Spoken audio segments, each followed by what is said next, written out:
In times gone by, one quarreled oft with Guizhong concerning mechanical principles. We each had our ideals, and neither would yield.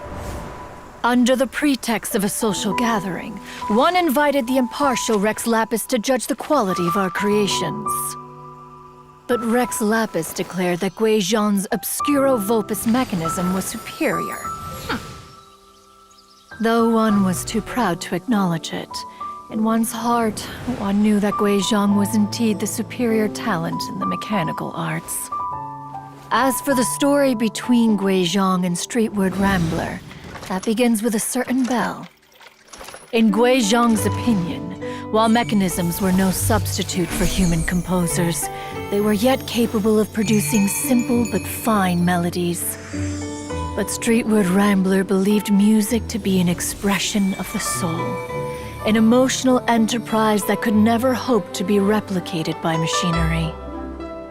They argued endlessly, until one asked Rex Lapis to intercede. He confiscated the bell and designated it for ceremonial use.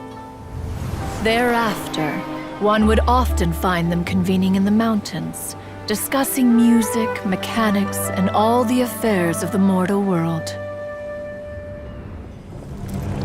But these good times were not to last. War broke out between the gods, and soon engulfed the Guili plains. Guizhong was overpowered by the enemy, and fell in battle. When Streetward Rambler and I arrived at the scene at long last, all that remained among the ruins was her lifeless body. After this, at Streetward Rambler's request, Rex Lapis granted her the cleansing bell for safekeeping. To honor our friend's memory, one made a few finishing touches to her ballistic device. Many lantern rites have passed since then. Many greetings and goodbyes. Upon what do you gaze? The Guili Plains? No. It's everything.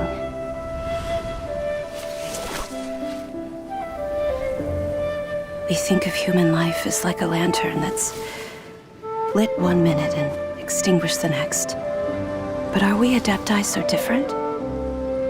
Perhaps as dust settles after a storm, we too must one day return to the world below.